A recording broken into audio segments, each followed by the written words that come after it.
Je vais vous faire remarcher, dit le mécanicien couvert de cambouis. Victoria Sandoval, la femme la plus riche de la ville, éclata de rire depuis son fauteuil roulant en titane. Mais lorsqu'il révéla qui il était réellement, son rire se figea pour l'éternité. Victoria Sandoval ajusta le fermoir en diamant de son chemisier en soie italienne, tandis que son chauffeur poussait son fauteuil roulant personnalisé en titane vers l'intérieur de l'atelier mécanique des frères Dubois. L'endroit sentait l'huile brûlée, la sueur et l'effort honnête. 3 choses qu'elle avait appris à mépriser au cours de ses 42 ans d'existence privilégiée. Ses escarpins louboutins à 1 000 € effleuraient à peine les repose-pieds chromés de son fauteuil, comme si, même dans son état, elle refusait d'être complètement connectée à quelque chose d'aussi ordinaire que le sol. Madame Sandoval, Ramiro, son chauffeur de confiance, parlait avec ce ton d'excuse permanente que tous ses employés avaient perfectionné. Je vous rappelle que la Mercedes est à l'atelier officiel. Cet endroit n'est que temporaire en attendant les pièces importées d'Allemagne. Je ne m'intéresse pas à votre explication, Ramiro. Victoria répondit sans même le regarder, ses yeux parcourant l'atelier avec le même dégoût qu'elle utiliserait pour inspecter une décharge. Assurez-vous juste que personne ne touche ma Bentley de ses mains sales, et je veux sortir de cet endroit immondice en moins de 30 minutes. L'atelier mécanique des frères Dubois était un bâtiment de 2 étages aux murs de briques autrefois blancs, mais qui arborait maintenant les taches du temps et du labeur. 3 ponts élévateurs soutenaient des véhicules à différents stades de réparation et le cliquetis métallique des outils contre le métal créait une symphonie industrielle que Victoria trouvait absolument répugnante.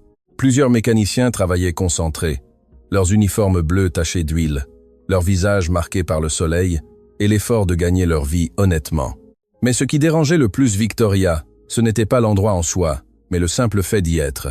Depuis 8 ans, depuis l'accident d'équitation qui lui avait brisé la colonne vertébrale et confiné à ce fauteuil, Victoria avait développé un système parfait pour ne jamais avoir à interagir avec des gens ordinaires. Elle avait un chauffeur, 3 assistants personnels, une équipe médicale privée qui vivait dans son manoir, et assez d'argent pour s'assurer que le monde vienne à elle. Pas l'inverse. Bon après-midi. Une voix masculine interrompit ses pensées dégoûtées. En quoi pouvons-nous vous aider? Victoria leva les yeux, et ce qu'elle vit confirma chacun de ses préjugés. L'homme qui s'approchait était un mécanicien d'environ 35 ans, aux cheveux noirs légèrement longs, une barbe de 3 jours qui avait urgemment besoin d'un rasage professionnel et un uniforme bleu si taché de graisse qu'il semblait n'avoir jamais vu de machine à laver. Ses mains étaient couvertes de crasse, et il portait une clé à molette pendue à sa ceinture comme si c'était une épée. Mais ce qui irrita le plus Victoria, ce fut son sourire. Il était sincère, chaleureux, le genre de sourire qui suggérait que cet homme aimait vraiment son travail et sa vie, malgré le fait qu'il était manifestement pauvre et peu éduqué. « Vous êtes le propriétaire ?» Victoria demanda sur ce ton qu'elle avait perfectionné pendant des décennies, ce ton qui faisait comprendre qu'elle considérait la personne en face d'elle comme quelque chose qu'elle avait trouvé collé à la semelle de sa chaussure. « Je suis Jean Dubois. » L'homme tendit sa main, puis remarquant la graisse, la retira avec un rire embarrassé. « Pardon. Ce n'est pas approprié. Oui, c'est mon atelier. Mon père l'a fondé il y a 30 ans, et je l'ai hérité il y a 5 ans. Quel charmant endroit. » Victoria prononça le mot comme s'il s'agissait de poison. « Ma Bentley a un problème mineur sur le système électrique. J'ai besoin que vous la regardiez rapidement, et nous partirons sans rien toucher d'autre. Entendu. » Jean hocha la tête, mais Victoria remarqua quelque chose d'étrange dans ses yeux. Il n'y avait pas la soumission craintive qu'elle attendait des gens de sa classe. Il y avait autre chose, quelque chose qui ressemblait presque à de la compassion. Cela la mit encore plus en colère. « Bien sûr, madame. » Jean s'approcha de la Bentley Continental GT noire que Ramiro avait garée soigneusement devant l'entrée. « Quels symptômes spécifiques avez-vous remarqués ?»« Je n'ai rien remarqué. » Victoria répondit avec irritation. Ramiro a remarqué que les lumières du tableau de bord clignotaient. Je ne m'abaisse pas à remarquer les problèmes mécaniques. Pour cela, j'ai des employés. Pendant que Jean ouvrait le capot de la Bentley, Victoria observait chacun de ses mouvements avec une méfiance absolue. Ses mains, malgré la graisse, bougeaient avec une précision et une assurance qui suggéraient des années d'expérience. Il connecta un appareil de diagnostic électronique et commença à vérifier les codes d'erreur avec une concentration que Victoria trouvait vaguement irritante. Comment osait cet homme être si concentré sur son travail lorsqu'elle était présente? Madame Sandoval. Jean parla après plusieurs minutes, sa voix calme mais professionnelle. Le problème est plus complexe qu'il n'y paraît. Le module de contrôle de la carrosserie a une défaillance intermittente qui provoque des courts-circuits dans plusieurs systèmes. Ce n'est pas immédiatement dangereux, mais il doit être remplacé. Et combien de temps cela prendra-t-il? Victoria demanda avec une impatience croissante. Si je commande la pièce aujourd'hui, elle devrait arriver d'ici une semaine. Le travail d'installation prendra environ 4 heures. Une semaine. Victoria faillit crier. Vous êtes complètement fou, j'ai besoin de ma voiture maintenant. Je comprends votre frustration, madame. Jean conserva son ton calme, ce qui irrita encore plus Victoria. Mais ces pièces viennent directement d'Angleterre. Ce sont des composants spécialisés qui ne sont pas stockés localement. Peu m'importe d'où elles viennent. Victoria frappa la coudoir de son fauteuil avec fureur. Appelez qui vous voulez, payez ce qu'il faut, mais obtenez cette pièce demain. Jean la regarda un long moment et Victoria vit quelque chose changer dans son expression. La patience professionnelle cédait la place à quelque chose de plus critique, plus évaluatif. « Madame Sandoval, dit-il finalement, je comprends que vous ayez l'habitude que les choses fonctionnent selon votre volonté, mais la physique et la logistique ne répondent ni aux cris ni à l'argent. La pièce arrivera quand elle arrivera. » Le silence qui suivit fut si tendu que même Ramiro, habitué aux emportements de Victoria, recula involontairement. « Comment osez-vous me parler ainsi ?» Victoria siffla, son visage rougissant. « Avez-vous une idée de qui je suis ?»« Oui. » Jean répondit avec un calme plus dévastateur que n'importe quel cri. « C'est Victoria Sandoval, héritière de la fortune pharmaceutique Sandoval, directrice de 6 entreprises, et, selon ce que j'ai lu dans les journaux, l'une des femmes les plus riches du pays. C'est aussi quelqu'un qui n'a apparemment jamais appris que le respect ne s'achète pas avec de l'argent. » Victoria en resta bouche bée. Depuis 8 ans, personne, absolument personne, ne lui avait parlé ainsi. Sa richesse avait construit un mur protecteur où chaque mot était mesuré, chaque interaction était contrôlée, chaque personne savait exactement jusqu'où elle pouvait aller. « Je vais vous détruire. » Victoria prononça chaque mot avec un venin pur. « Je vais m'assurer que vous ne travaillez plus jamais dans cette ville. Je vais acheter cet immeuble et le démolir. Je vais faire de votre vie un enfer. Vous pouvez essayer. » Jean haussa les épaules, retournant à la vérification du moteur. « Mais cela ne fera pas arriver la pièce de votre voiture plus vite. » Ce fut alors que Victoria remarqua quelque chose. Sur le mur de l'atelier, derrière Jean, il y avait plusieurs diplômes encadrés. Ils étaient difficiles à voir clairement d'où elle était. Mais l'un d'eux semblait porter le sceau d'une université, un mécanicien avec un diplôme universitaire. Impossible. « Qu'est-ce que ces papiers au mur ?» demanda sa curiosité battant temporairement sa fureur. Jean suivit son regard et sourit légèrement. « Des souvenirs d'une autre vie. Qu'est-ce que cela signifie ? Cela signifie que nous avons tous des histoires que nous préférons ne pas raconter. Madame Sandoval, vous avez la vôtre, j'ai la mienne. » La réponse cryptique ne fit qu'intensifier l'irritation de Victoria. Elle détestait ne pas savoir des choses. Elle détestait sentir que quelqu'un avait une information qu'elle ne contrôlait pas. Ce fut à ce moment de tension absolue que quelque chose se produisit qui allait tout changer. Victoria, dans sa fureur, essaya de faire avancer brusquement son fauteuil pour s'éloigner de Jean. Mais une des roues heurta une petite surélévation sur le sol inégal de l'atelier. Le fauteuil bascula dangereusement sur le côté. Victoria hurla, ses mains cherchant désespérément quelque chose à quoi s'accrocher. Ramiro était trop loin. Les autres mécaniciens n'avaient pas remarqué. Tout se passa au ralenti. Mais avant que le fauteuil ne tombe complètement, Jean bougea. Ce ne fut pas un mouvement casual ou maladroit. Ce fut précis, calculé, parfait. En un instant, il fut à ses côtés, ses bras la soutenant avec une fermeté qui suggérait un entraînement professionnel. Il stabilisa le fauteuil avec une facilité qui semblait impossible. Et dans le processus, Victoria sentit quelque chose qu'elle n'avait pas ressenti depuis 8 ans. Ses muscles. Jean l'avait soutenue d'une manière qui avait exercé une pression sur certains points de son dos et pendant une fraction de seconde, elle avait senti quelque chose. Pas de douleur, pas le néant habituel, mais une sensation réelle, tangible. « Vous allez bien ?» demanda Jean, s'assurant que le fauteuil était complètement stable avant de la relâcher. Victoria ne répondit pas immédiatement. Elle était en train de traiter ce qui venait de se passer. Les médecins avaient été clairs. Sa lésion médulaire était complète. Il n'y avait aucune sensation sous sa taille. C'était permanent, irréversible, définitif. Mais elle venait de sentir quelque chose. « Qu'avez-vous fait ?»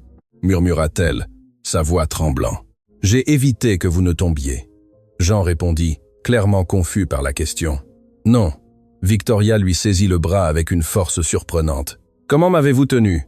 Où avez-vous mis vos mains exactement ?» Jean cligna des yeux, encore plus confus. J'ai soutenu le milieu de votre dos et stabilisé votre poids en le répartissant à travers des points de pression spécifiques. C'est de la technique basique de prévention des blessures. J'ai appris, il s'arrêta brusquement comme s'il était sur le point de révéler quelque chose qu'il préférait garder caché. Vous avez appris où? Victoria concentra toute son attention maintenant sur cet étrange mécanicien qui venait de lui faire ressentir quelque chose que les meilleurs neurochirurgiens du monde lui avaient dit être impossible. Jean s'éloigna, son expression se fermant. Dans des formations de sécurité au travail, tous les mécaniciens apprennent des techniques de premier secours de base. C'était un mensonge évident. Victoria avait connu des menteurs toute sa vie. Elle avait fait fortune à identifier quand les gens cachaient des informations. Cet homme mentait, et cela ne fit qu'intensifier sa curiosité. « Je ressens quelque chose, Victoria ?» dit sa voix, à peine un murmure maintenant. « Quand vous m'avez tenu, j'ai senti quelque chose dans mon dos. Les médecins disent que c'est impossible. » Jean la regarda pendant un long moment, et Victoria vit quelque chose changer dans ses yeux. C'était comme s'il prenait une décision, évaluant des options, calculant des risques. « Les médecins ont généralement raison, » dit-il finalement. « Mais votre ton suggérait qu'il y avait beaucoup plus que vous ne disiez pas. »« Ne me mentez pas, Victoria, » ordonna-t-elle. Mais pour la première fois depuis des années, ce n'était pas un ordre basé sur l'arrogance, mais sur un désespoir sincère. « Qu'avez-vous fait ?» Jean soupira profondément, comme un homme qui savait qu'il était sur le point de traverser un pont qu'il ne pourrait plus jamais retraverser. « Madame Sandoval, commence-t-il lentement? Puis-je vous poser quelques questions sur votre blessure? Pourquoi un mécanicien voudrait-il savoir sur ma blessure ?» Victoria répondit, mais il y avait moins de poison dans sa voix. Maintenant, il y avait autre chose. L'espoir, petit et fragile. Mais il était là, car avant d'être mécanicien, Jean fit une pause significative. J'ai été d'autres choses, et ces autres choses m'ont appris à reconnaître certains schémas. Votre blessure a été classée comme complète. Victoria hocha lentement la tête. Tisse complète, paraplégie totale, pas de sensation, pas de mouvement, pas d'espoir. Et les médecins ont fait des tests de fonction neurologique résiduelle. La question était si spécifique, si technique, que Victoria sentit un frisson lui parcourir la colonne vertébrale, ironiquement, dans la partie où elle n'était supposée rien sentir. « Comment connaissez-vous ces termes ?» demanda-t-elle. « Répondez à la question, s'il vous plaît. »« Oui. Multiples tests, IRM, électromyogramme, potentiels évoqués. Tout a confirmé une lésion complète. » Jean hocha pensivement la tête, comme s'il traitait des informations complexes. Puis, il fit quelque chose d'inattendu. Il s'agenouilla devant son fauteuil, ignorant complètement le fait que son uniforme déjà sale se salissait encore plus contre le sol gras. « Madame Sandoval ?» dit-il avec un sérieux qui contrastait dramatiquement avec son apparence de mécanicien ordinaire. « Je vais vous dire quelque chose que vous penserez probablement être de la folie. Vous pouvez rire de moi. Vous pouvez me menacer de me détruire à nouveau. Mais je dois le dire quand même. » Victoria attendit, son cœur battant avec une intensité qu'elle n'avait pas ressentie depuis des années. « Je peux vous faire remarcher. » Le silence qui suivit fut si absolu que Victoria pouvait entendre le bourdonnement des lumières fluorescentes de l'atelier. Puis, comme une vague qui finit par se briser sur la côte, elle commença à rire. Ce ne fut pas un rire délicat ou contenu. Ce fut un rire hystérique, le genre de rire qui surgit quand quelque chose est si absurde, si ridiculement impossible, que l'esprit n'a pas d'autre réponse disponible. Vous, Victoria pouvait à peine parler entre les rires. Vous, un mécanicien couvert de graisse qui peut à peine parler correctement, allez faire ce que les meilleurs neurochirurgiens de Harvard, Johns Hopkins et de la Mayo Clinic ont dit être impossible. Jean ne bougea pas, ne répondit pas. Il la regarda simplement avec cette expression sereine qui commençait à irriter profondément Victoria. « C'est incroyable !» Victoria continua de rire, des larmes coulant sur ses joues. « Maintenant, Ramiro, vous avez entendu ça? Cet homme pense qu'il peut me faire marcher. » « Avec quoi? Avec de l'huile moteur et une clé à molette ?» Ramiro avait l'air profondément mal à l'aise, ne sachant pas s'il devait rire avec sa patronne ou défendre le mécanicien qui avait été professionnel avec eux. Mais les autres mécaniciens avaient entendu, et au lieu de rire ou de faire des commentaires moqueurs, tous avaient arrêté leur travail. Ils regardaient Jean avec des expressions que Victoria ne pouvait pas interpréter. Ce n'était pas de la moquerie ni de l'incrédulité. C'était quelque chose qui ressemblait davantage au respect, à une connaissance partagée de quelque chose qu'elle ne comprenait pas. « J'ai terminé. » Victoria finit par contrôler son rire, s'essuyant les larmes. « Cela a été un divertissement suffisant pour aujourd'hui. Ramiro, allons-y, nous trouverons un autre atelier. »« Je peux le prouver, » dit Jean calmement. Victoria s'arrêta dans son mouvement pour se retourner et partir. « Excusez-moi, je peux vous prouver qu'il y a une activité neurologique résiduelle dans votre moelle épinière ici, maintenant, sans équipement médical élaboré. » L'audace absolue de cette affirmation laissa Victoria momentanément sans voix. Puis, quelque chose changea dans son expression. C'était de la curiosité mêlée à ce genre de cruauté qui surgit quand quelqu'un veut voir un autre échouer spectaculairement. « D'accord, » dit-elle avec un sourire qui n'atteignit pas ses yeux. « Je vais vous donner exactement 5 minutes pour prouver votre affirmation ridicule. Et quand vous échouerez, car vous allez échouer car c'est de la pure folie, je prendrai plaisir à voir comment je détruis votre vie morceau par morceau. » « Entendu, » hocha Jean. « Puis-je toucher votre dos ? J'ai besoin de faire quelques évaluations manuelles. » Victoria hésita. Pendant 8 ans, seule son équipe médicale privée avait touché son dos. Mais la combinaison de curiosité morbide et le désir de voir cet homme échouer l'emportèrent sur sa résistance. « Allez-y, faites de votre mieux pour me faire marcher, mécanicien miracle. » Jean se déplaça derrière son fauteuil. « Cela peut sembler étrange, » avertit-il. « Je vais appliquer une pression sur des points spécifiques de votre colonne vertébrale. Si vous sentez quelque chose, n'importe quoi, même si cela semble insignifiant, dites-le moi. Je ne sentirai rien. » Victoria répondit avec une certitude absolue. « Parce qu'il n'y a rien à sentir. » Jean commença. Ses mains, malgré la graisse superficielle, bougeaient avec une précision clairement médicale. Il pressa des points spécifiques le long de sa colonne, commençant par le haut et se déplaçant systématiquement vers le bas. Et puis, lorsqu'il arriva à un point spécifique, juste en dessous de là où sa lésion s'était produite, cela arriva. Victoria sentit quelque chose. Ce n'était pas de la douleur. Ce n'était pas exactement une sensation de toucher non plus. C'était plus comme un écho, comme si quelqu'un frappait à une porte dans une pièce qu'elle avait supposée être complètement vide et scellée. « Vous avez senti ça ?» demanda Jean, sa voix maintenant complètement professionnelle. « Clinique. Je ne sais pas ce que j'ai senti, » admit Victoria, sa voix tremblant. « Essayons autre chose. » Jean continua. « Je vais appliquer une technique appelée facilitation neuromusculaire proprioceptive. C'est une méthode de rééducation qui utilise des récepteurs sensoriels pour activer des voies neurologiques endormies. » Les termes médicaux sortaient de sa bouche avec la fluidité de quelqu'un qui les avait utilisés pendant des années. Victoria avait l'impression que le monde tournait autour d'elle. Pendant les minutes qui suivirent, Jean réalisa une série de manœuvres et de tests qui nécessitaient clairement une formation médicale avancée. À plusieurs reprises, Victoria sentit ces mêmes échos étranges, ces sensations qui ne devaient pas exister selon tout ce que les meilleurs docteurs du monde lui avaient dit. Quand il eut terminé, Jean se déplaça à nouveau devant elle, son expression maintenant complètement sérieuse. « Madame Sandoval, dit-il, votre lésion n'est pas aussi complète qu'on vous l'a dit. Il y a une activité neurologique résiduelle. Pas beaucoup, mais elle est là. Avec le bon traitement, avec la rééducation adéquate, il y a une petite mais réelle chance de récupération partielle. » Victoria le regardait comme s'il était un fantôme, un impossible devenu cher. « Qui êtes-vous » murmura-t-elle. Jean se leva en s'essuyant les mains sur un chiffon qui ne fit que les salir davantage. Quelqu'un qui a aussi des histoires qu'il préfère ne pas raconter. Mais je vais vous dire ceci. Si vous voulez vraiment explorer la possibilité de récupération, j'aurai besoin de voir vos dossiers médicaux complets et vous devrez être prête à travailler plus dur que vous ne l'avez jamais fait de votre vie. « Êtes-vous médecin ?» Victoria affirma plus qu'elle ne demanda. Jean ne répondit pas directement. Les 5 minutes étaient écoulées. « Vous voulez toujours détruire ma vie ?» Victoria ouvrit la bouche pour répondre, mais aucun son ne sortit. Pour la première fois depuis 8 ans, elle n'avait pas de réponse prête, pas de plan d'action, pas de contrôle absolu de la situation. Parce que ce mécanicien couvert de graisse, cet homme qu'elle avait méprisé et menacé, venait de faire quelque chose que les meilleurs médecins du monde lui avaient dit être complètement impossible. Il lui avait donné de l'espoir. Et maintenant, alors qu'elle le regardait avec un mélange d'étonnement, de peur et de ce qui pourrait être un respect involontaire, Victoria Sandoval dut affronter une vérité dévastatrice. Elle s'était complètement trompée sur cet homme. La question maintenant était, qu'autre chose s'était-elle trompée pendant toute sa vie? Pourquoi? Victoria finit par trouver sa voix, bien qu'elle sonne étrange, même à ses propres oreilles. « Pourquoi m'aideriez-vous après la façon dont je vous ai traité ?» Jean sourit tristement. « Parce qu'à la différence de vous, Madame Sandoval, je ne juge pas la valeur des gens sur leur compte bancaire ou leur comportement un mauvais jour.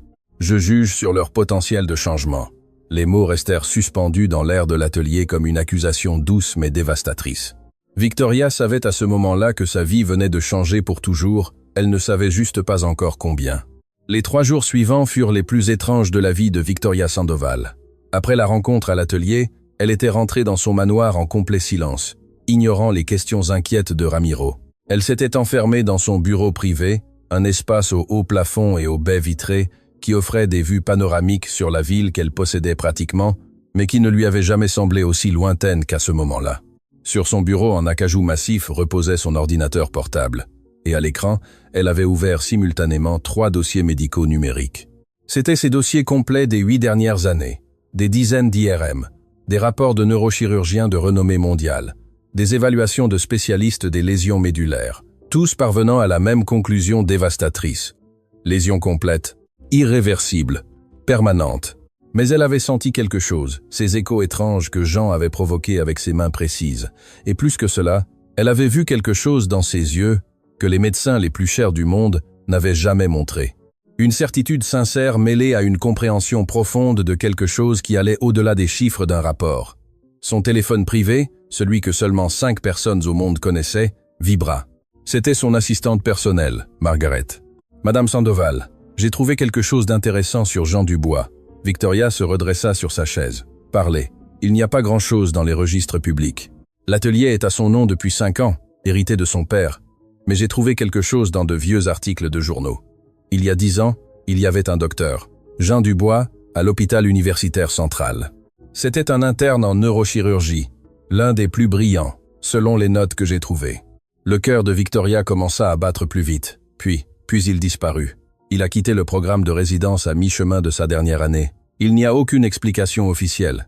C'est comme s'il avait simplement décidé d'arrêter d'être médecin et de devenir mécanicien. Pourquoi quelqu'un ferait-il ça? Victoria murmura plus pour elle-même que pour Margaret. Je continue mes recherches. Mais madame, y a-t-il autre chose? J'ai trouvé un article d'il y a 9 ans. Le père de Jean Dubois, Javier Dubois, propriétaire de l'atelier mécanique, a eu un grave accident. Il a été dans le coma pendant des semaines. L'article mentionne que son fils a tout abandonné pour s'occuper de lui. Les pièces commençaient à s'assembler. Un neurochirurgien brillant qui abandonne sa carrière pour s'occuper de son père malade. Un homme qui avait clairement les connaissances et les compétences, mais qui avait choisi une vie complètement différente. Margaret, préparez la voiture. Nous retournons à l'atelier. Vous êtes sûre, madame? Je pensais que vous aviez dit que vous ne retourneriez jamais à cet endroit. J'ai changé d'avis. Et Margaret, faites des recherches plus approfondies. Je veux savoir exactement ce qui s'est passé il y a 9 ans. 2 heures plus tard, Victoria était de retour à l'atelier mécanique des frères Dubois.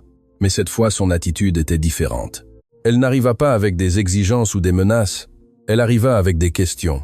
Jean était sous une vieille Toyota. Seules ses jambes étaient visibles pendant qu'il travaillait.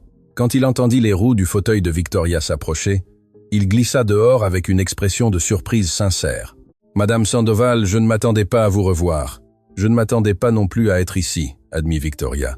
Pour la première fois, elle regarda réellement l'atelier. Non pas avec dégoût, mais avec curiosité. Les autres mécaniciens travaillaient avec une efficacité coordonnée qui témoignait du respect mutuel et d'un leadership efficace. L'endroit était propre, malgré la nature du travail. Et dans le petit bureau attenant, il pouvait y avoir des étagères remplies de manuels techniques, mais aussi des livres de médecine. « J'ai besoin de vous parler, Victoria », dit-elle en privé. Jean s'essuya les mains avec un chiffon et la guida vers son bureau.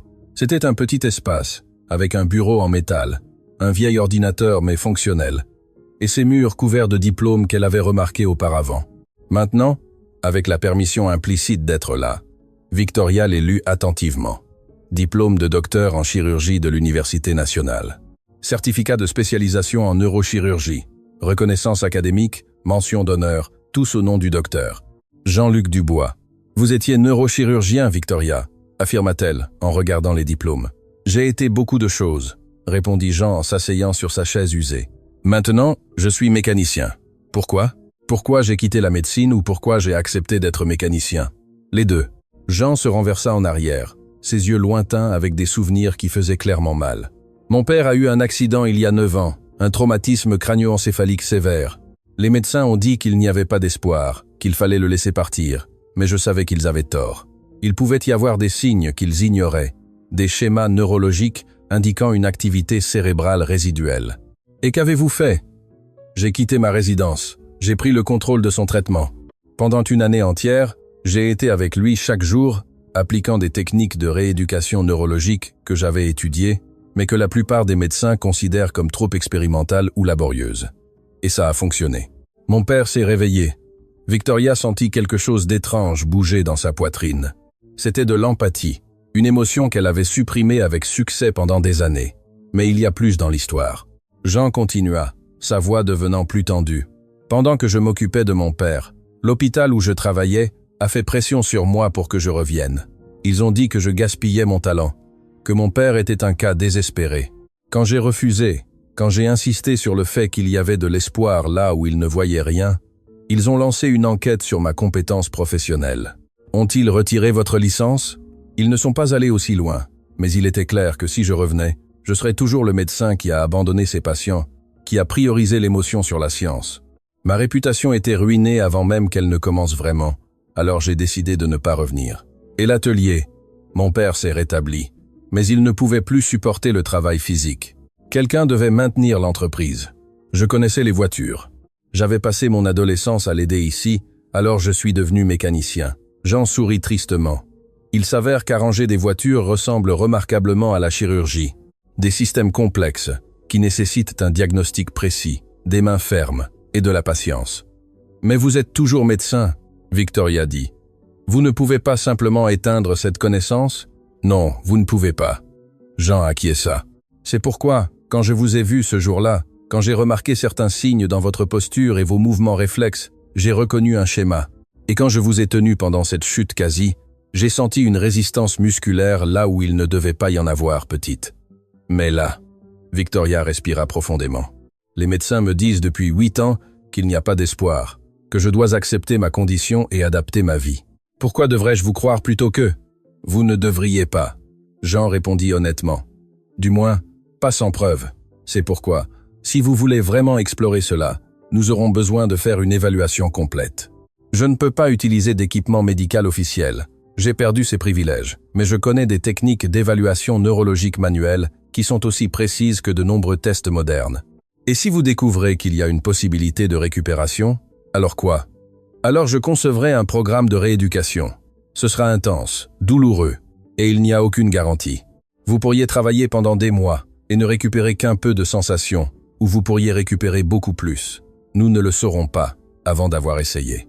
Victoria l'étudia pendant un long moment. Cet homme avait sacrifié une carrière prometteuse pour son père. Il avait supporté le rejet de ses collègues pour avoir cru en quelque chose que d'autres considéraient comme impossible, et il s'était caché dans cet atelier, utilisant ses mains magiques pour réparer des moteurs au lieu de sauver des vies. « Il y a quelque chose que vous devez comprendre », dit Victoria lentement. « Pendant 8 ans, j'ai construit une vie autour de ma condition. J'ai accepté certaines limites. J'ai trouvé du pouvoir ailleurs. Si vous me donnez de l'espoir, et que cet espoir se révèle faux, je ne serai pas seulement physiquement là où j'ai commencé. Je serai émotionnellement détruite. Je sais, hocha Jean. L'espoir est l'émotion la plus dangereuse pour quelqu'un avec une lésion médulaire. C'est pourquoi je ne promets pas de miracle. Je promets seulement de l'honnêteté et mon meilleur effort. Et si Chamarque, Victoria continua. Si je peux vraiment récupérer quelque chose, ce sera parce qu'un mécanicien a fait ce que les meilleurs neurochirurgiens du monde ont dit être impossible. Vous comprenez à quel point ce serait humiliant pour moi. Plus humiliant que de passer le reste de votre vie à vous demander s'il y avait une chance que vous n'avez pas saisie? Demanda Jean doucement. La question frappa Victoria comme un coup de poing. Il avait raison. Soit. Vous aviez complètement raison. D'accord, dit-elle finalement. Faites-le. Évaluez-moi. Et si vous trouvez quelque chose de réel, quelque chose qui justifie cette folie, je considérerai votre programme de rééducation. Jean hocha la tête et se leva. J'aurai besoin d'environ 2 heures. Pouvez-vous rester? Victoria regarda sa montre Cartier en édition limitée. Elle avait 3 réunions prévues cet après-midi, toutes importantes pour des affaires qui manipulaient des millions de dollars. Mais soudain, ces réunions semblèrent complètement insignifiantes comparées à la possibilité, aussi mince soit-elle, de retrouver quelque chose qu'elle avait cru perdu à jamais. « Annulez tout », dit-elle à Ramiro par téléphone. « Je serai là aussi longtemps que nécessaire. » Pendant que Jean préparait l'espace, déplaçant le fauteuil de Victoria dans une zone plus privée de l'atelier et couvrant les fenêtres pour préserver l'intimité, elle observait ses mouvements. Ils étaient précis, professionnels. les mouvements de quelqu'un qui avait fait cela 1000 fois auparavant. Ce n'était pas un mécanicien jouant au médecin, c'était un médecin déguisé en mécanicien. « J'aurais besoin que vous me fassiez confiance », dit Jean quand il fut prêt. « Certaines de ces évaluations peuvent être inconfortables. Si à tout moment vous voulez arrêter, dites-le simplement. »« Je n'arrêterai pas », répondit Victoria avec détermination. « Faites ce que vous avez à faire. » Et ainsi commença l'une des séances les plus extraordinaires que Victoria ait jamais vécues. Pendant les 2 heures suivantes, Jean réalisa une évaluation neurologique qui rivalisait avec tout ce qu'elle avait expérimenté dans des hôpitaux de haut niveau. Il utilisa ses mains comme des instruments de diagnostic, appliquant une pression sur des points spécifiques, provoquant des réflexes, évaluant des réponses musculaires microscopiques, et lentement, méthodiquement, il trouva ce qu'il cherchait. Ici, Jean pressa un point spécifique sur sa colonne vertébrale lombaire. « Sentez-vous cela ?»« Oui », Victoria murmura, des larmes se formant dans ses yeux. « C'est petit, comme un picotement lointain. Mais oui. Et cela ?» Il déplaça ses mains légèrement plus bas. « Aussi, mon Dieu, je le sens aussi. » Jean continua de documenter chaque réponse, chaque sensation, chaque petit signe d'activité neurologique qui ne devait pas être là selon ses dossiers médicaux officiels. Quand il eut finalement terminé, il s'assit devant elle avec une expression sérieuse mais pleine d'espoir. « Madame Sandoval, dit-il, votre lésion n'est pas complète. Il y a des voies neurologiques résiduelles. Elles sont faibles, très faibles, mais elles sont là. Avec une rééducation intensive spécifiquement conçue pour activer ces voies, il y a une chance réelle de récupération. »« Quelle récupération ?» demanda Victoria, sa voix tremblant. « Je ne peux pas vous promettre que vous marcherez à nouveau. » Jean fut brutalement honnête. « Ce serait irresponsable. Mais je crois que nous pouvons retrouver une sensation significative, peut être un certain contrôle musculaire, et espérons-le, suffisamment de fonctions pour améliorer considérablement votre qualité de vie. » Les larmes que Victoria retenait finirent par couler.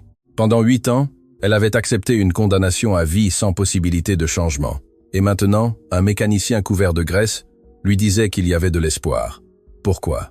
demanda-t-elle entre 2 sanglots. « Pourquoi les autres médecins ne l'ont-ils pas détecté ?»« Parce qu'ils ne cherchaient pas, » répondit Jean simplement. « Votre lésion initiale était sévère. Les médecins ont vu les dommages évidents et ont supposé qu'elle était complète. Mais les lésions médulaires sont complexes. Parfois, il y a des voies neurologiques qui survivent, mais elles entrent dans un état de latence. Elles ne sont pas mortes, seulement endormies, et avec le bon stimulus, elles peuvent se réveiller. « Quand commençons-nous » demanda Victoria en s'essuyant les larmes. « Cela dépend de vous, dit Jean. Le programme que je vais concevoir sera brutal. Des séances quotidiennes de 3 à 4 heures, des exercices douloureux, des progrès lents et frustrants. Il y aura des jours où vous voudrez abandonner, où vous vous demanderez si l'effort en vaut la peine. « Je n'abandonnerai pas », affirma Victoria avec une férocité qui la surprit elle-même. « J'ai survécu 8 ans dans ce fauteuil. Je peux survivre tout ce qu'il faut pour en sortir. » Jean sourit, et pour la première fois, Victoria vit une approbation sincère dans ses yeux. « Bien, car nous allons avoir besoin de cette détermination. Nous commençons demain. Si vous êtes prête. »« Je serai prête », promit Victoria. Alors que Ramiro la ramenait à son manoir ce soir-là, Victoria regardait par la fenêtre une ville qu'elle connaissait si bien, mais qui semblait soudain complètement différente. Le monde n'avait pas changé. Elle avait changé. Pendant 8 ans, elle avait utilisé son handicap comme une armure et comme une arme, comme une excuse pour s'isoler, pour justifier sa cruauté, pour tenir tout le monde à distance. Mais ce mécanicien aux mains magiques et au passé secret venait de lui offrir quelque chose de plus dangereux que n'importe quelle menace. La possibilité. Et Victoria Sandoval, la femme qui contrôlait des empires mais ne pouvait pas contrôler son propre corps, était sur le point de découvrir que le véritable défi n'était pas physique. Il était émotionnel. Car retrouver la capacité de marcher signifierait confronter toutes les raisons pour lesquelles elle avait arrêté d'essayer. À l'aube du jour suivant, Victoria était éveillée. Elle n'avait pas dormi. Elle avait passé toute la nuit à regarder le plafond de sa chambre, à traiter ce qui était sur le point de commencer. À 6 heures du matin, lorsque son infirmière privée entra pour la routine matinale habituelle, Victoria était déjà habillée de vêtements de sport qu'elle avait commandés spécialement pour l'occasion. Madame Sandoval, l'infirmière, une femme d'âge moyen nommée Rose, qui travaillait pour elle depuis 3 ans, semblait sincèrement surprise. « Vous sortez si tôt ?»« Je vais à l'atelier », répondit Victoria en s'appliquant de la crème sur les mains avec des mouvements précis. « Et Rose, j'ai besoin que vous prépariez ma salle d'exercice. Elle va avoir une utilisation différente maintenant. La salle d'exercice du manoir de Victoria était un espace de 200 carrés-mètres qui avait été conçu par les meilleurs physiothérapeutes du pays, puis abandonné après 6 mois de tentatives frustrantes. Elle possédait des équipements de rééducation de pointe, tous couverts maintenant de draps comme des fantômes d'espoir passé. « Vous êtes sûr ?» demanda Rose gentiment. Elle avait été présente pendant ces 6 mois dévastateurs où Victoria avait tenté tous les traitements conventionnels et tous avaient échoué. Elle avait vu la douleur, la frustration et finalement la résignation. « Je n'ai jamais été aussi sûre de rien », répondit Victoria avec une détermination qui fit reculer involontairement Rose. L'atelier de Jean n'ouvrait officiellement qu'à 8 heures, mais Victoria arriva à 7 heures. Jean était déjà là, ce qui ne la surprit pas. Il y avait quelque chose chez cet homme qui suggérait que le travail acharné n'était pas une obligation, mais une nature. « Vous arrivez tôt », commenta Jean en sortant de son bureau avec 2 tasses de café. Il en offrit une à Victoria, qu'il accepta avec une surprise qu'elle ne put cacher.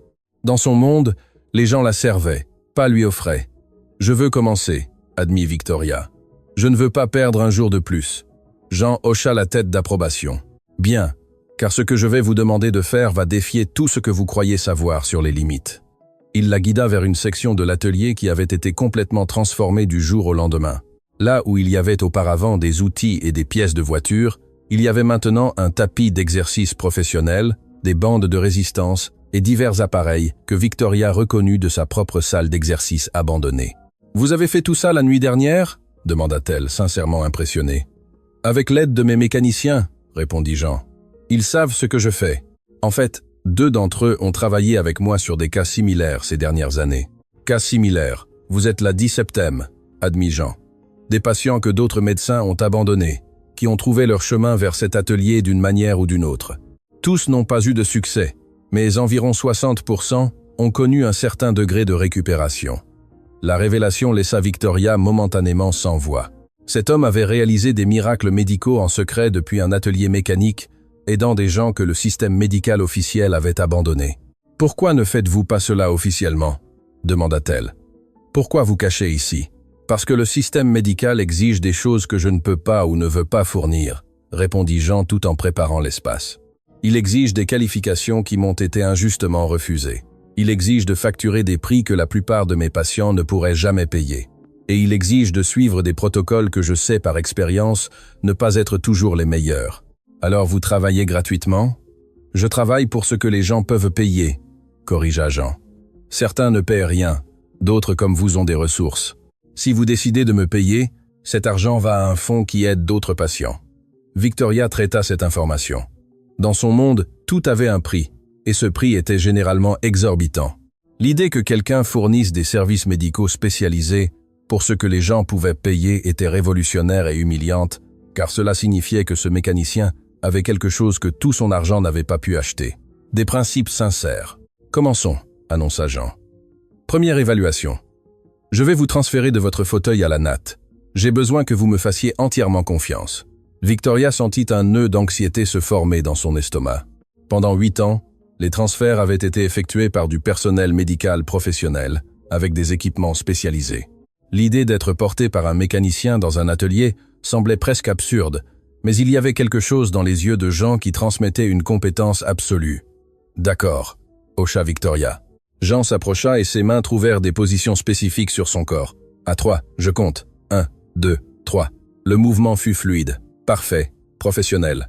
En quelques secondes, Victoria était allongée sur la natte, et elle n'avait ressenti aucun moment d'insécurité ou de peur.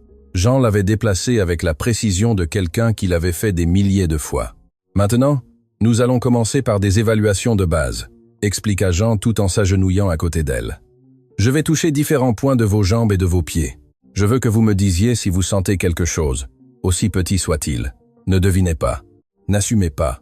Rapporte seulement ce que tu ressens réellement. » Pendant la heure suivante, Jean réalisa l'évaluation la plus exhaustive que Victoria ait jamais expérimentée.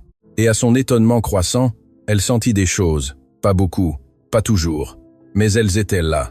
De petites sensations de pression, des touches lointaines qui ne devaient pas exister, des échos de ce qui avait autrefois été une sensation complète. « C'est incroyable », murmura Victoria après une réponse particulièrement claire.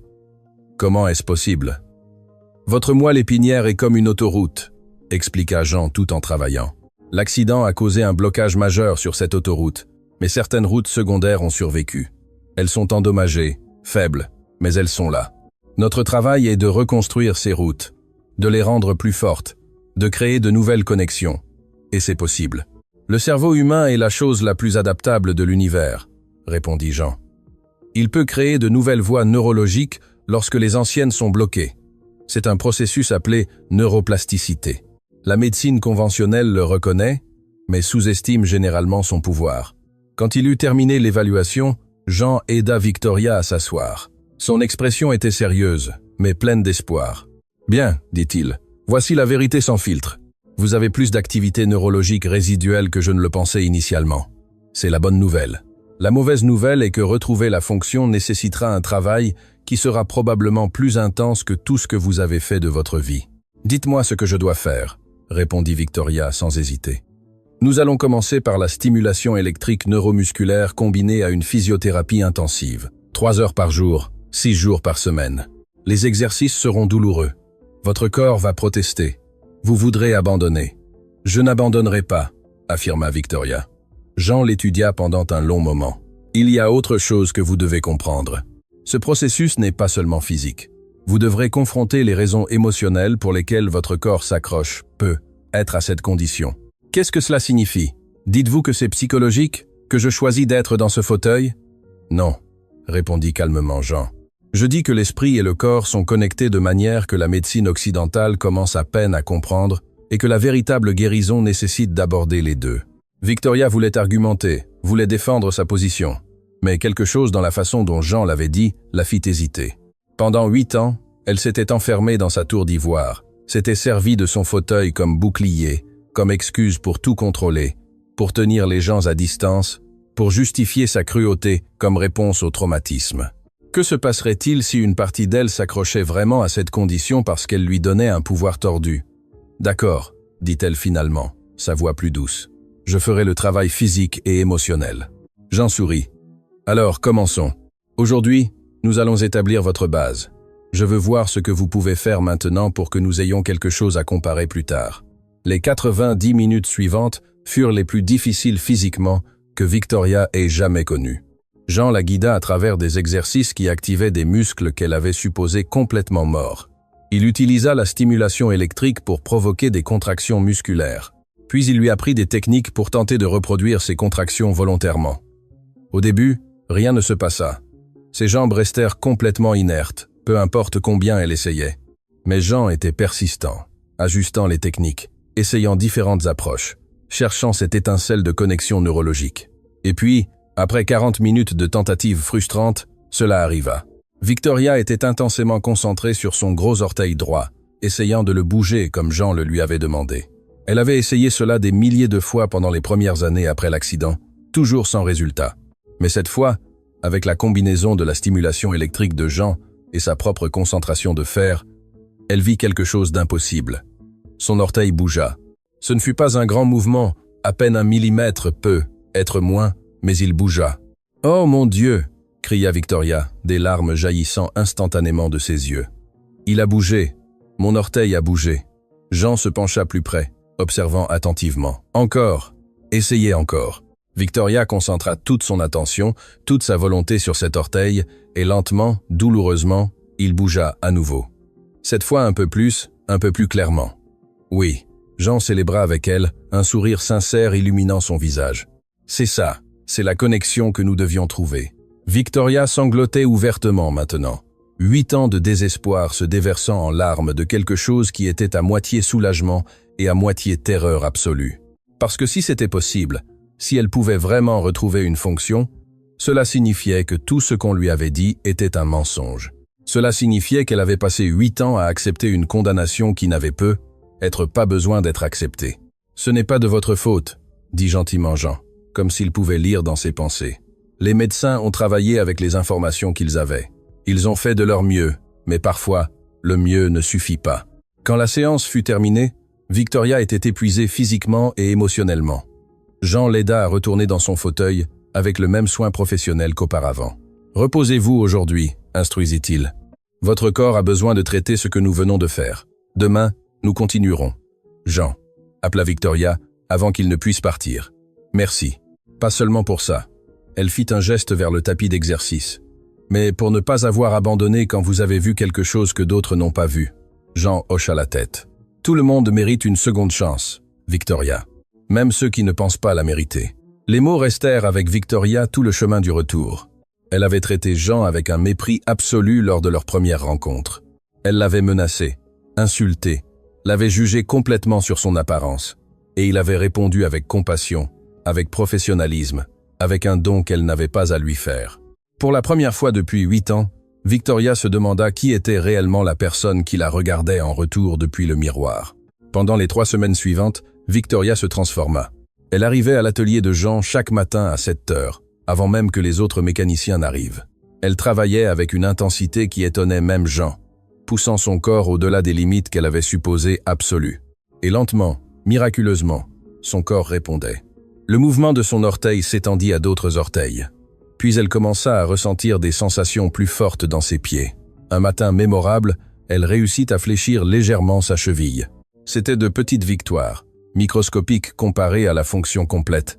Mais pour Victoria, elles étaient monumentales. Mais le vrai changement n'était pas seulement physique.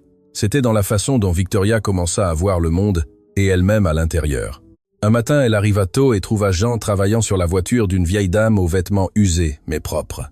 La dame était inquiète, expliquant qu'elle avait besoin de sa voiture pour se rendre à son travail à l'hôpital où elle nettoyait les chambres. « Je n'ai pas beaucoup d'argent », admit la dame avec honte, « mais je peux payer en plusieurs fois. »« Le travail est fait », interrompit Jean doucement. « Il n'y a pas de frais, mais je ne peux pas accepter la charité. » La dame protesta. « Ce n'est pas de la charité », répondit Jean avec un sourire. « C'est un investissement dans ma communauté. Vous prenez soin des malades dans cet hôpital. Je prends soin des gens de mon quartier. Nous faisons tous notre part. » Victoria observa cette interaction depuis sa voiture, où elle attendait que Jean termine, et sentit quelque chose d'étrange et d'inconnu bouger dans sa poitrine. La honte. La honte pour toutes les fois où elle avait traité les actes de bonté comme des transactions, pour toutes les fois où elle avait supposé que les gens aidaient seulement quand cela servait leurs propres intérêts. « Vous voyez ça souvent ?» demanda Victoria quand la dame fut partie, des larmes de gratitude dans ses yeux. « Quoi donc ?»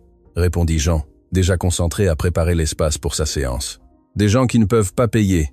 La plupart de mes clients ne peuvent pas payer ce qu'un atelier normal facturerait, » admit Jean. « C'est pourquoi je facture ce qu'ils peuvent. Certains paient entièrement, d'autres partiellement, certains ne paient rien. Au final, tout s'équilibre. Ce n'est pas une façon de gérer une entreprise, » commenta Victoria, bien que son ton soit plus curieux que critique. « Maintenant, cela dépend de ce que vous définissez comme succès dans une entreprise, » répondit Jean. « Si c'est juste de l'argent, alors non, ce n'est pas efficace. Mais si c'est construire une communauté où les gens prennent soin les uns des autres, alors je suis l'homme le plus prospère que je connaisse. » La philosophie était si radicalement différente de tout ce sur quoi Victoria avait opéré pendant toute sa vie que cela la laissa sans voix. Dans son monde, le succès se mesurait en chiffres, profit trimestriel, valeur des actions, retour sur investissement. L'idée que le succès puisse se mesurer en sourires de gratitude, en communauté forte, en personnes s'entraidant, était complètement étrangère. Mais en observant Jean travailler, en voyant comment ses autres mécaniciens le respectaient, non par peur, mais par admiration sincère, en remarquant comment les clients revenaient non parce qu'ils étaient obligés, mais parce qu'ils faisaient entièrement confiance à cet homme, Victoria commença à remettre en question tout ce qu'elle avait cru sur la valeur et le succès. « Je veux faire quelque chose », annonça Victoria un après-midi après une séance particulièrement réussie où elle avait réussi à fléchir simultanément ses 2 chevilles. « Quoi donc ?» demanda Jean en nettoyant le matériel. « Je veux financer officiellement votre travail. Je veux créer une fondation qui vous permettra d'aider plus de personnes comme moi, des personnes que le système médical a abandonnées. » Jean s'arrêta dans son nettoyage, son expression devenant prudente. « Victoria, c'est généreux, mais il y a des mais. » Victoria l'interrompit. « J'ai passé 8 ans à utiliser mon argent pour construire des murs autour de moi. Je veux commencer à l'utiliser pour construire des ponts, pour aider les autres, et votre travail mérite des ressources qu'il n'a pas. Et qu'attendez-vous en retour ?» demanda Jean, attendant clairement qu'il y ait des conditions. « Rien, » répondit Victoria simplement. « Juste que vous continuiez à faire ce que vous faites, à aider les personnes que les autres ont abandonnées, à prouver que les miracles sont possibles quand quelqu'un refuse d'accepter les limites. » Jean la studia pendant un long moment, comme s'il évaluait si ce changement chez Victoria était sincère ou temporaire. Finalement, il hocha lentement la tête. « D'accord, mais avec ma propre condition. » « Laquelle ? » « Que vous travailliez dans la fondation, pas seulement en la finançant, mais en vous impliquant, en connaissant les patients, en comprenant leurs histoires, car je crois que ce sera une partie de votre propre guérison. » Victoria ouvrit la bouche pour protester, puis s'arrêta. Jean avait raison. Pendant 8 ans, elle s'était enfermée dans sa tour d'ivoire, isolée de l'humanité réelle. Peut-être était-il temps de se reconnecter. « J'accepte, » dit-elle. Cette décision changea tout. Pendant les semaines suivantes, Victoria non seulement continua sa rééducation intensive, mais commença à s'impliquer dans la vie des autres personnes que Jean aidait. Elle rencontra Roberto, un jeune homme de 20 ans qui avait été paralysé après avoir été abattu lors d'une agression. Elle rencontra Elena, une mère de 3 enfants qui avait eu un accident de voiture et à qui on avait dit qu'elle ne sentirait plus jamais ses jambes. Elle rencontra Marco, un vieil homme qui avait eu un accident vasculaire cérébral et retrouvait lentement sa fonction motrice. Chaque histoire était différente, mais toutes partageaient le même thème. Des personnes que le système médical officiel avait abandonnées, mais qui avaient trouvé de l'espoir entre les mains magiques d'un mécanicien qui refusait d'accepter l'impossible comme réponse finale. Et Victoria apprit quelque chose de fondamental. Sa douleur n'était pas unique, sa lutte n'était pas spéciale. Elle faisait partie d'une communauté de personnes luttant contre des limites que d'autres leur avaient imposées. « Vous savez ce qui est le plus difficile ?» lui dit Elena un après-midi, pendant qu'elle faisait des exercices de rééducation côte à côte à l'atelier. « Ce n'est pas la douleur physique, c'est la façon dont les gens vous regardent comme si vous n'étiez plus complètement humaine. » Victoria sentit ces mots comme un coup de poing, car pendant 8 ans, elle avait regardé les autres exactement de la même manière. Elle avait réduit les gens à leurs emplois, à leurs comptes bancaires, à leur utilité pour elle. Elle ne les avait pas vus comme des êtres humains complets. « J'étais comme ça, » admit doucement Victoria. « Je regardais les gens, et je ne voyais que des étiquettes. Mécanicien, femme de ménage, chauffeur. Je ne voyais jamais les personnes complètes derrière ces étiquettes. »« Et maintenant ?» demanda Elena curieuse. « Maintenant, je vois que j'étais la plus handicapée de tous. Pas dans mon corps, mais dans mon humanité. » Ce fut cette semaine-là que Victoria prit une décision qui surprit tous ceux qui la connaissaient. Elle convoqua une réunion d'urgence du conseil d'administration de Sandoval Pharmaceuticals, l'entreprise que sa famille avait bâtie pendant 3 générations. La salle de conférence au 45e étage du plus haut gratte-ciel de la ville était remplie d'hommes et de femmes en costume chair, tous observant Victoria avec des mélanges de curiosité et d'inquiétude. Il y avait des rumeurs de changements dans son comportement, de visites dans un atelier mécanique, d'investissements étranges dans des programmes de rééducation non conventionnels.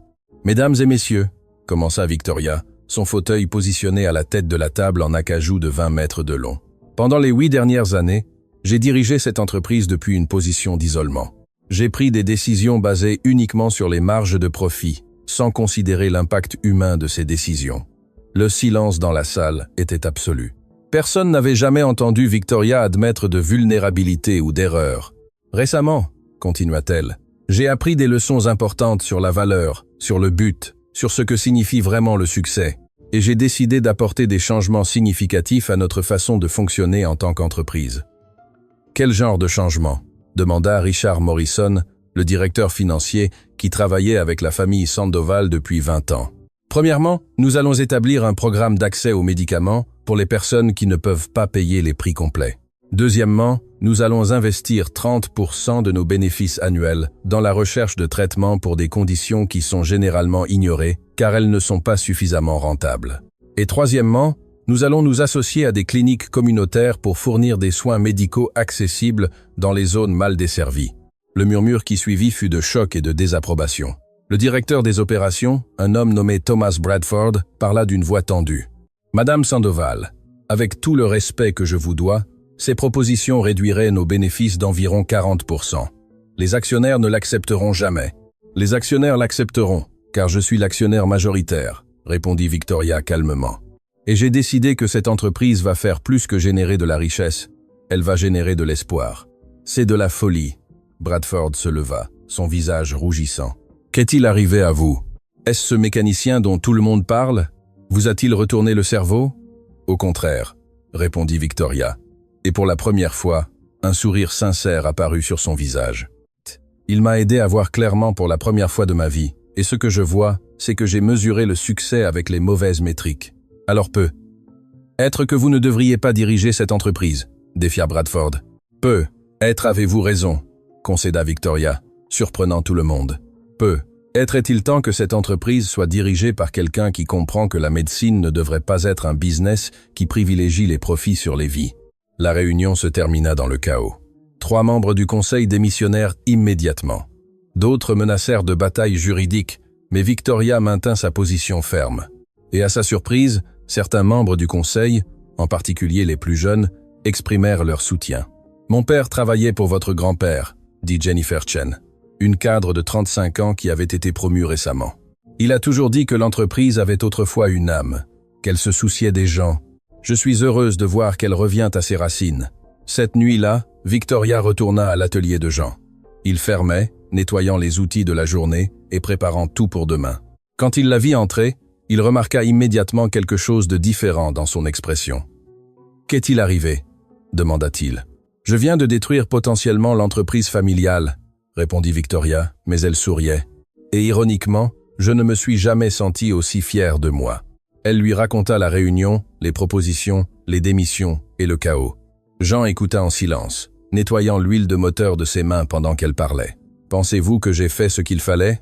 demanda Victoria quand elle eut fini. « Ce que je pense importe-t-il » répondit Jean. « Oui, cela importe beaucoup. » Jean s'assit sur un tabouret en métal, ses yeux rencontrant les siens. « Je pense que vous avez fait ce qu'il fallait, mais je pense aussi que c'était la décision facile. » Victoria cligna des yeux, surprise. « Facile ? Comment peut-il être facile de risquer un empire familial ? Parce que l'argent a toujours été abstrait pour vous, expliqua Jean. Vous n'avez jamais eu à vous soucier du loyer, de mettre de la nourriture sur la table, de choisir entre la médecine et l'électricité. Décider d'utiliser votre richesse pour aider les autres est noble, mais cela ne vous coûte réellement rien au niveau personnel. Les mots firent mal précisément parce qu'ils étaient vrais. Alors, quelle serait la décision difficile ? Changer la façon dont vous traitez les personnes que vous rencontrez chaque jour, confronter les préjugés que vous avez eus toute votre vie, apprendre à voir la dignité en chaque personne, indépendamment de son travail ou de son compte bancaire. C'est ça, le difficile. Victoria traita cela en silence. Jean avait raison. Il avait été relativement facile d'écrire un gros chèque ou de changer les politiques de l'entreprise. Le difficile était de changer son propre cœur. « Apprenez-moi », dit-elle finalement. « Apprenez-moi quoi ? Comment voir les gens de la manière dont vous les voyez ? Comment trouver de la valeur là où j'ai été aveugle à cela toute ma vie ?»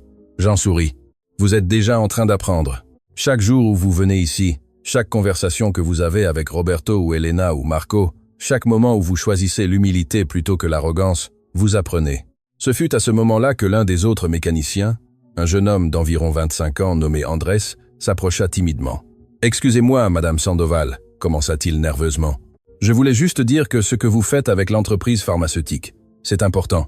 Ma sœur a du diabète. Elle ne peut pas payer son insuline entièrement. Elle la rationne, se mettant en danger. Si votre programme peut aider des gens comme elle, il va sauver des vies. » Victoria sentit des larmes se former dans ses yeux.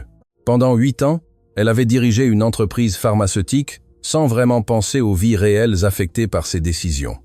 Elle avait vu des chiffres sur des feuilles de calcul.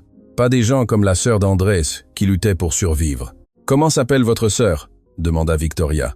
« Maria », répondit Andrés, surpris par la question. « Je veux la rencontrer et je veux m'assurer qu'elle a toute l'insuline dont elle a besoin. » À partir de demain, Andrés semblait sur le point de pleurer. « Madame, je ne sais pas comment vous remercier. »« Ne me remerciez pas, » répondit doucement Victoria. « Remerciez Jean de m'avoir appris à voir des personnes au lieu de numéros. » Après le départ d'André, Jean et Victoria restèrent silencieux pendant un long moment.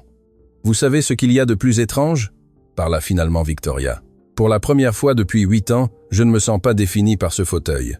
Je me sens définie par qui je choisis d'être. »« C'est parce que vous guérissez, » observa Jean. « Pas seulement votre corps, bien que cela progresse incroyablement aussi, mais vous guérissez les parties de vous qui étaient brisées bien avant l'accident. » Les mots résonnèrent profondément chez Victoria.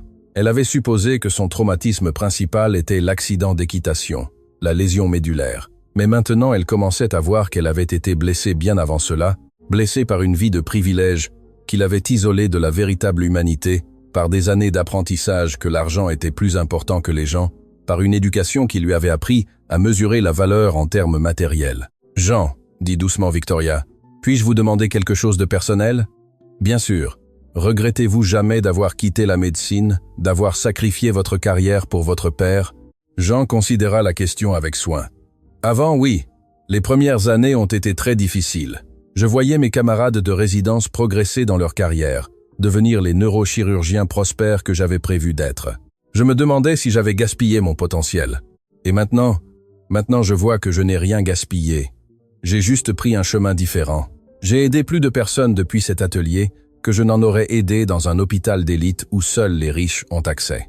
J'ai construit une communauté basée sur le soin mutuel au lieu des transactions financières et j'ai appris que le vrai succès ne se mesure pas en titres ou en prestige, mais en vie touchée et en cœur changé. Vous êtes la personne la plus sage que j'ai jamais rencontrée, admit Victoria. Je ne suis pas sage, rit Jean. Je suis juste quelqu'un qui a appris ses leçons difficilement et qui a décidé de ne pas gaspiller cette douleur. Ce fut pendant cette conversation que Victoria réalisa quelque chose de fondamental. Elle était tombée amoureuse de Jean, pas forcément d'une manière romantique, bien qu'il y ait eu des éléments de cela aussi, mais d'une manière plus profonde. Elle était tombée amoureuse de sa façon de voir le monde, de sa compassion inébranlable, de son refus de laisser le système définir ce qui était possible, mais surtout, elle était tombée amoureuse de qui elle devenait sous son influence. La femme cruelle et amère qu'elle avait été mourrait lentement, remplacée par quelqu'un que Victoria reconnaissait à peine, mais qu'elle aimait infiniment plus. 2 mois après leur première rencontre, Jean décida que Victoria était prête pour le niveau supérieur de sa rééducation. « Aujourd'hui », annonça-t-il avec un sourire qui faisait briller ses yeux, « nous allons essayer quelque chose que vous penserez probablement être complètement fou. Après tout ce que nous avons fait, rien ne me surprendrait, » répondit Victoria. « Nous allons essayer de vous faire tenir debout. » Le silence qui suivit fut absolu. Victoria sentit comme si le monde entier s'était arrêté. « Me tenir debout » murmura-t-elle. « Jean, est-ce que c'est possible ?»« Jean, » compléta-t-il. « C'est possible. Vous avez fait des progrès incroyables. Vous avez de la sensation dans la plupart de vos jambes, vous avez un contrôle musculaire partiel dans vos chevilles, vos genoux, même quelques fonctions dans vos hanches. Il est temps de voir si nous pouvons transformer ces petites victoires en quelque chose de plus grand. Mais que se passe-t-il si je tombe? Et si je me blesse? Vous ne tomberez pas car je vous tiendrai, et vous ne vous blesserez pas car je serai là chaque seconde. Faites-moi confiance, Victoria. » Et elle lui faisait entièrement confiance. Cet homme l'avait conduite du désespoir à l'espoir, de la résignation à la possibilité. S'il disait qu'elle pouvait se tenir debout, alors elle essaierait. Jean prépara tout méticuleusement. Il installa des barres parallèles qu'il avait construites spécifiquement pour ce moment. Il positionna des tapis de sécurité. Il appela 2 de ses mécaniciens les plus expérimentés pour qu'ils aident en tant que soutien supplémentaire. Bien, Jean s'agenouilla devant Victoria, ses mains trouvant des positions familières sur ses jambes. Nous allons faire cela par étapes. D'abord, je vais vous aider à vous tenir debout. Je vais supporter la majeure partie de votre poids. Votre travail est simplement d'essayer d'activer les muscles que nous avons rééduqués. Prête ? Prête, répondit Victoria, bien que sa voix tremblait. Jean la déplaça avec précaution de son fauteuil à une position entre les barres parallèles. Ses mains lui tinrent fermement la taille, tandis que lentement, centimètre par centimètre, il la guida vers une position verticale. Et puis, pour la première fois depuis 8 ans, Victoria Sandoval se tenait debout. Jean supportait la majeure partie de son poids. Oui, et ses jambes tremblaient violemment sous l'effort, mais elle était verticale. Elle regardait Jean dans les yeux au lieu de le regarder par-dessus. Elle expérimentait une perspective qu'elle avait cru perdue à jamais. Les larmes coulaient sur ses joues, mais elle les remarquait à peine. Toute son attention était concentrée sur le maintien de cette position, sur l'activation de chaque muscle que Jean lui avait appris à réveiller. « C'est ça, Victoria », l'encourageait-il, sa voix douce mais ferme. « Sentez vos pieds contre le sol. Sentez votre poids se répartir à travers vos jambes. Votre corps se souvient comment faire cela. Vous avez juste besoin de lui rappeler. » Victoria se concentra avec une intensité qui frôlait le mystique. Et à sa stupéfaction absolue, elle sentit quelque chose. Ses jambes ne pendaient pas seulement inutilement, mais elles supportaient une fraction, petite mais réelle, de son poids. « Je sens », s'exclama Victoria. « Je supporte une partie de mon poids. »« Oui », célébra Jean. « C'est exactement ce que je voulais voir. Maintenant, je vais réduire mon soutien un petit peu, très peu. » Je veux que vous essayiez de maintenir votre équilibre. » Il réduisit son appui légèrement, et Victoria sentit ses muscles protester férocement contre le travail supplémentaire, mais elle se tint là, tremblante, instable, mais debout. Ils durèrent seulement 30 secondes, mais ce furent les 30 secondes les plus miraculeuses de la vie de Victoria. Quand Jean l'aida finalement à retourner dans son fauteuil, elle sanglotait de manière incontrôlable. « J'étais debout », répétait-elle. « Je fus vraiment debout. » Les autres mécaniciens qui avaient été témoins du moment applaudissaient. Certains avaient aussi des larmes dans les yeux, car ils avaient tous vu Victoria quand elle est arrivée pour la première fois, arrogante et cruelle, et ils avaient tous été témoins de sa transformation. « Ce n'est que le début », lui dit Jean, s'agenouillant devant elle et lui prenant les mains. « Avec la pratique, vous pourrez vous tenir debout pendant des périodes plus longues. Éventuellement, avec le bon soutien, vous pourrez peut-être faire des pas. » Des pas. Victoria pouvait à peine prononcer le mot. « Je ne promets pas que vous marcherez à nouveau indépendamment. » Jean fut prudent de clarifier. « Mais je pense que nous pouvons arriver à un point où vous pourrez marcher avec une assistance. Un déambulateur peut être éventuellement juste des béquilles. Ce ne sera pas facile. Cela prendra des mois, peut être des années, mais c'est possible. » Victoria l'enlaça alors, se souciant peu qu'il soit couvert de cambouis, se souciant peu des larmes qui maculaient son uniforme. Seul importait cet homme incroyable qui avait refusé d'accepter l'impossible comme réponse. « Merci », murmura-t-elle contre son épaule. « Merci de ne pas avoir abandonné avec moi. Je n'abandonne jamais les gens qui sont prêts à se battre pour eux-mêmes, » répondit Jean en lui rendant doucement l'étreinte. « Et vous, Victoria, vous êtes une combattante. » Les semaines suivantes furent une montagne russe d'émotions et de découvertes. Victoria s'exerçait à se tenir debout tous les jours, augmentant progressivement le temps pendant lequel elle pouvait supporter son propre poids. 20 secondes devinrent 30, 30 devinrent 1 minute. Puis, un jour mémorable, elle tint sa position pendant 5 minutes complètes. Mais le véritable défi arriva lorsque Jean annonça la prochaine étape. « Il est temps d'essayer un pas », dit-il un matin après que Victoria eut réussi à se tenir debout pendant près de 10 minutes avec un minimum de soutien. Un pas. Victoria sentit la terreur, et l'excitation se mélanger en proportions égales. « Jean, se tenir debout est une chose, mais bouger les jambes. »« Je sais, » hocha Jean. « C'est exponentiellement plus complexe. Cela demande de la coordination, de l'équilibre, et une force que vous êtes encore en train de développer. Mais je crois que vous êtes prête à essayer. » Il prépara un système de harnais de sécurité qui la soutiendrait si elle perdait l'équilibre. Il positionna les barres parallèles pour qu'elle ait quelque chose à quoi s'accrocher, puis, avec une patience infinie, il commença à lui enseigner la biomécanique de faire un pas. « Marcher, c'est fondamentalement tomber en avant de manière contrôlée, » expliqua-t-il. « Vous transférez votre poids sur une jambe, vous soulevez légèrement l'autre, vous la déplacez vers l'avant, puis vous transférez à nouveau votre poids. Votre cerveau faisait cela automatiquement. Maintenant, nous devons lui apprendre consciemment chaque élément. » Le premier essai fut un échec absolu. Victoria réussit à se tenir debout. Elle réussit à transférer son poids sur sa jambe droite. Mais lorsqu'elle essaya de soulever sa jambe gauche, ses muscles refusèrent simplement de coopérer. Elle serait tombée si Jean ne l'avait pas retenue. « Encore », ordonna Victoria, une ferveur féroce dans sa voix. « Votre corps a besoin de se reposer », avertit Jean. « Encore », répéta Victoria, et Jean reconnut cette expression.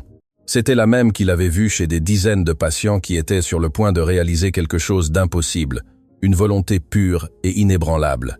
Ils essayèrent encore, et encore, et encore.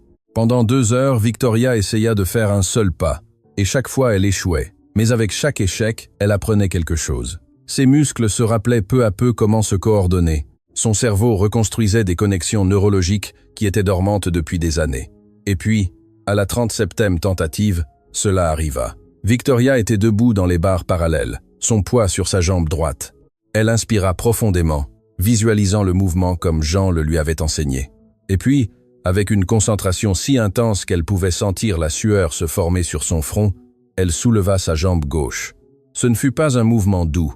Son pied traîna sur le sol avec une résistance évidente. Mais il bougea, à peine 10 cm, mais il bougea.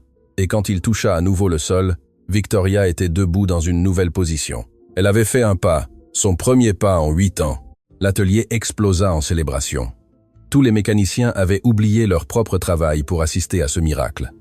Andrés pleurait ouvertement. Même le dur vétéran de 60 ans nommé Carlos avait des larmes dans les yeux. Mais personne n'était plus ému que Jean.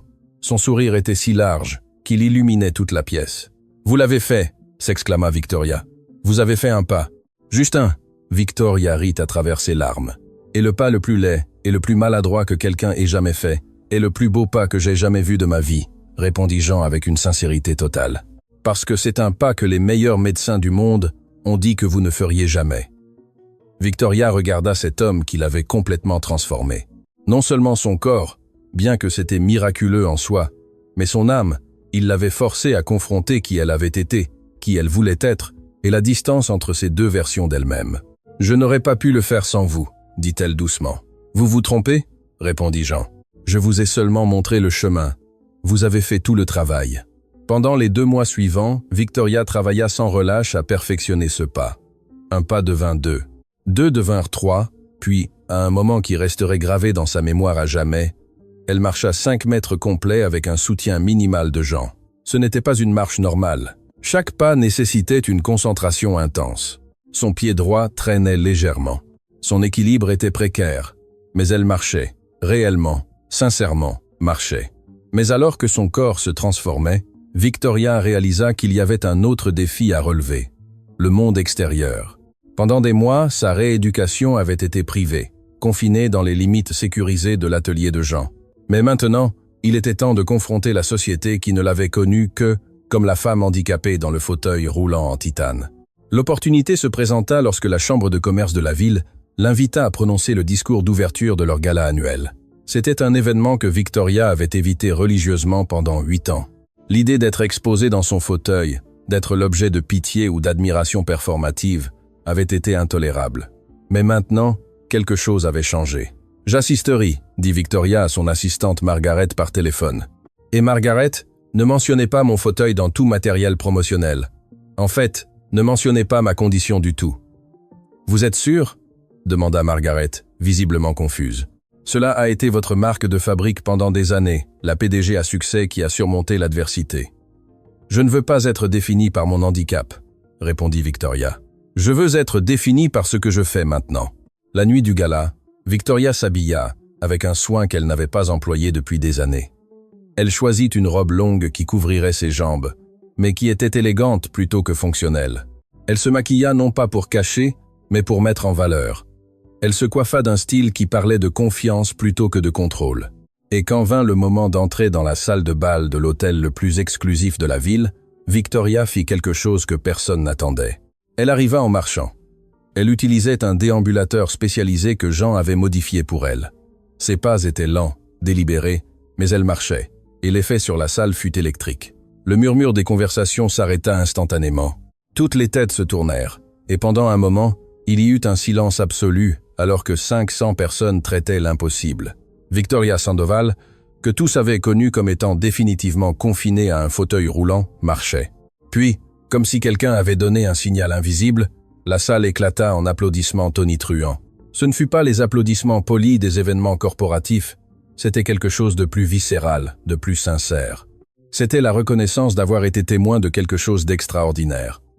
Mais Victoria leva une main pour les faire taire, et progressivement les applaudissements s'éteignirent. « S'il vous plaît », dit-elle, quand la salle fut silencieuse. « Ne m'applaudissez pas pour marcher.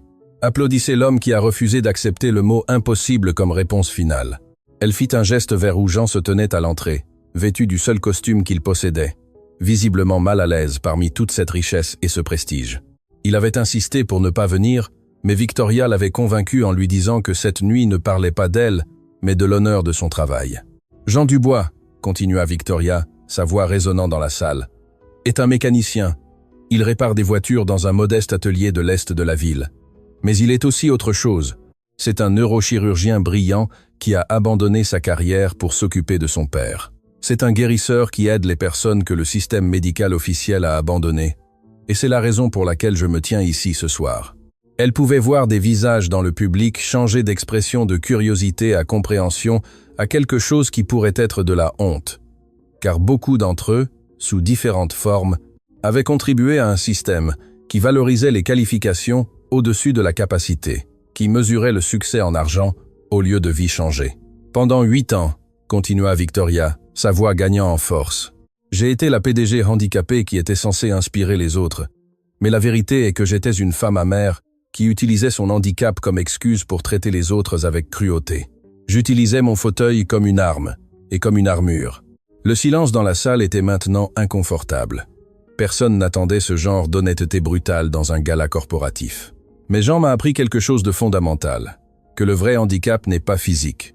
C'est l'incapacité de voir l'humanité chez les autres. C'est l'incapacité de reconnaître la valeur au-delà des titres et des comptes bancaires. C'est l'incapacité de grandir, de changer et de devenir une meilleure personne. Victoria fit une pause, laissant les mots résonner. Ce soir, j'annonce la Fondation Hernandez pour la rééducation alternative. Elle sera financée par 100 millions de dollars de ma fortune personnelle. Sa mission sera de fournir traitement et espoir aux personnes atteintes de lésions médulaires qui ont été abandonnées par la médecine conventionnelle. Les applaudissements qui suivirent furent différents des premiers. Ils étaient plus sobres, plus réfléchis, car tous dans cette salle savaient que Victoria venait de défier fondamentalement le statu quo médical. « Mais ce n'est pas seulement de l'argent », continua Victoria, lorsque les applaudissements s'apaisèrent. « C'est changer la façon dont nous valorisons les gens. C'est reconnaître que la brillance peut exister dans un atelier mécanique autant que dans une tour d'entreprise. C'est comprendre que le vrai succès se mesure en vie touchée, pas en profit accumulé. » Elle regarda directement Jean, qui avait des larmes coulant sur son visage. Jean m'a donné la capacité de remarcher. Mais plus important, il m'a donné la capacité de voir clairement, de ressentir profondément, de vivre authentiquement. Et ça, mesdames et messieurs, c'est un cadeau qu'aucun argent ne peut acheter. Quand elle eut terminé son discours, Victoria s'avança lentement du podium vers l'endroit où Jean se tenait. Chaque pas nécessitait un effort visible, mais elle les fit avec dignité et détermination. Et quand elle arriva enfin à lui, elle prit sa main. « Merci », dit-elle simplement. Jean ne fit pas confiance à sa voix pour répondre. Alors il l'étreignit simplement pendant que toute la salle se levait en une ovation debout. Mais pour Victoria, le vrai moment vint plus tard, quand une jeune femme s'approcha timidement. C'était la sœur d'André, Maria, celle qui avait le diabète. « Madame Sandoval », dit Maria d'une voix tremblante, « je voulais juste dire, le programme d'accès aux médicaments que vous avez lancé m'a littéralement sauvé la vie. Et maintenant, en voyant ce que vous avez fait pour vous, cela nous donne de l'espoir à tous, espoir que le vrai changement est possible. » Victoria sentit des larmes se former dans ses yeux. Pendant 8 ans, elle avait cherché un sens dans les mauvais endroits. Elle avait pensé que le pouvoir venait du contrôle, que le succès se mesurait par la domination, mais maintenant, elle comprenait que le vrai pouvoir venait de l'élévation des autres et que le vrai succès se mesurait dans l'espoir créé. Les 6 mois suivants furent transformateurs, non seulement pour Victoria, mais pour toute la ville. La Fondation Hernandez avait élargi ses opérations à 6 villes différentes, aidant plus de 1000 patients qui avaient été abandonnés par la médecine conventionnelle. Les résultats parlaient d'eux-mêmes. Un taux de récupération significatif de 72%, des histoires de miracles méticuleusement documentées, des vies transformées une à la fois. Mais l'impact le plus profond ne se mesurait pas en chiffres ou en statistiques. Il se mesurait dans la façon dont la philosophie de Jean avait commencé à s'infiltrer dans l'establishment médical. Les hôpitaux universitaires incluaient maintenant l'évaluation du potentiel neurologique résiduel comme partie de leur protocole standard. Les écoles de médecine enseignaient les cas de la Fondation Hernandez comme exemple de la façon dont la persistance et l'attention individualisée pouvaient obtenir des résultats que le traitement conventionnel considérait comme « impossible ». Victoria était devenue une fervente défenseur non seulement de la rééducation alternative, mais d'une philosophie plus large, que la valeur humaine ne se mesure pas par la capacité physique, l'éducation formelle ou la richesse matérielle, mais par l'impact que chaque personne a sur la vie des autres. Elle avait fait don de la majeure partie de sa fortune à diverses causes, ne gardant que ce qui était suffisant pour vivre confortablement, mais pas ostentatoirement. Son manoir avait été converti en un centre de rééducation résidentielle où les patients pouvaient séjourner pendant leurs traitements intensifs. Sa flotte de voitures de luxe avait été vendue, l'argent utilisé pour acheter du matériel médical spécialisé. Et elle, la femme qui avait autrefois mesuré sa valeur en chiffres de compte bancaire, mesurait maintenant sa vie en sourires de patients faisant leurs premiers pas, en larmes de familles réunies avec un espoir renouvelé, en la simple satisfaction de savoir qu'elle faisait une différence réelle chaque jour. L'atelier mécanique restait ouvert. Jean insistait pour le maintenir en activité, non seulement pour les revenus modestes qu'il générait, mais parce que c'était là, entouré du travail honnête et de l'odeur de l'huile de moteur, qu'il trouvait la clarté et le but. Ces mécaniciens, dont beaucoup étaient maintenant aussi des techniciens en rééducation certifiés, divisaient leur temps entre la réparation de voitures et l'aide à la réparation de vie. Un après-midi de printemps, Victoria arriva à l'atelier et trouva Jean travaillant sur une vieille voiture. C'était un modèle qu'elle reconnut immédiatement. La même Mercedes qu'elle avait apportée il y a 5 ans, celle qui avait initié toute cette histoire extraordinaire. « Cette voiture ?» demanda-t-elle avec un sourire. Jean glissa dessous le véhicule, son visage maintenant marqué de rides qui témoignaient de 5 ans de travail intense mais satisfaisant. Le propriétaire ne l'a jamais récupérée. Elle est restée abandonnée ici. Je pensais la réparer et la donner. Victoria s'approcha. Ses pas maintenant entièrement assurés, bien qu'elle utilisât encore un bâton décoratif, plus par précaution que par nécessité. Elle caressa le capot de la voiture qui avait été témoin du début de sa transformation. « Nous devrions la garder », dit-elle doucement, comme rappel de où nous avons commencé. Jean se leva en s'essuyant les mains sur un chiffon qui les salit aussitôt davantage. Ce geste qui, autrefois, avait paru à Victoria comme une preuve d'infériorité, elle le voyait maintenant comme la marque de quelqu'un qui n'avait pas peur de se salir les mains en faisant un travail important. « Savez-vous ce qu'il y a de plus extraordinaire dans ces 5 années ?» demanda Jean en s'appuyant contre la voiture. « Quoi ? Ce n'est pas le nombre de patients que nous avons aidés, bien que ce soit incroyable. Ce n'est pas la reconnaissance que la Fondation a reçue, bien que ce soit aussi gratifiant. C'est comment votre transformation a inspiré des transformations en chaîne que nous n'aurions jamais pu anticiper. C'était vrai, l'histoire de Victoria était devenue légendaire. Des articles avaient été écrits, des documentaires filmés, des conférences données. Mais plus important, elle avait inspiré d'autres à confronter leurs propres préjugés, à remettre en question leurs propres suppositions sur la valeur et la capacité. Des dirigeants d'entreprises avaient lancé des programmes d'inclusion sincères, plutôt que performatifs. Les écoles avaient révisé la façon dont elles évaluaient le talent et le potentiel. Même le système médical, résistant au changement comme il l'était, avait commencé à adopter des approches plus holistiques et personnalisées. « J'ai encore des jours difficiles », admit Victoria en s'asseyant sur une chaise voisine. « Des jours où mon corps fait mal, où marcher est un défi, où je me demande si tout l'effort en vaut la peine. »« C'est tout à fait normal », répondit Jean. « La guérison n'est pas linéaire. C'est un processus avec des hauts et des bas. L'important est que vous ayez maintenant les outils pour gérer ces jours difficiles. Les outils que vous m'avez donnés, les outils que j'ai trouvés en moi-même. Je vous ai juste montré où chercher. » Ils restèrent silencieux un moment, un silence confortable, qui ne vient que de des années d'amitié profonde et de respect mutuel. « Jean, » parla finalement Victoria, « pensez-vous jamais à l'improbable que tout cela était ?» Une femme arrogante riant d'un mécanicien qui promettait l'impossible. Les probabilités que cela se termine bien étaient astronomiquement faibles.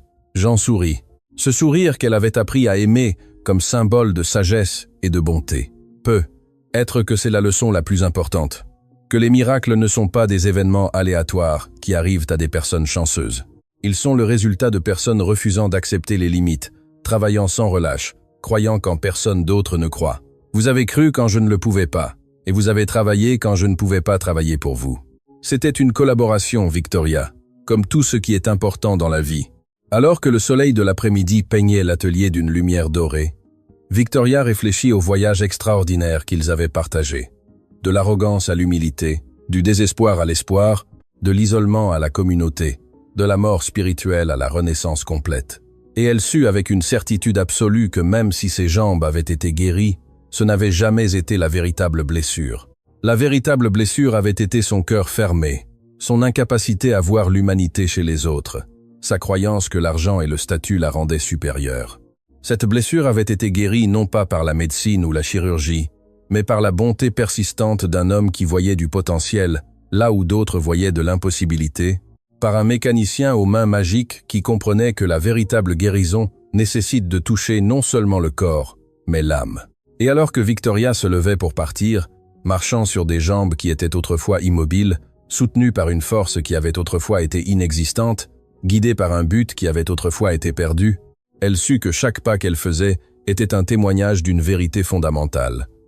Les miracles existent, mais ils ne viennent pas de l'extérieur. Ils viennent de la décision de croire, de travailler, de changer, de devenir quelque chose de plus grand que ce que nous étions auparavant. Le mécanicien avait promis de la faire remarcher, et il l'avait fait. Mais le vrai miracle n'était pas le mouvement de ses jambes, c'était le mouvement de son cœur, de fermé à ouvert, d'aigri à compatissant, d'égoïste à généreux. Cette transformation, Victoria le savait, était le plus grand cadeau que Jean lui ait jamais fait. Et c'était un cadeau qu'elle transmettrait chaque jour pour le reste de sa vie. Car au final, ce n'était jamais une histoire de marche. C'était une histoire de réveil, d'une femme qui avait dormi dans son privilège et d'un mécanicien aux mains magiques qui l'avait réveillée à la vraie vie. Et maintenant, enfin, Victoria Sandoval était complètement, merveilleusement, miraculeusement éveillée.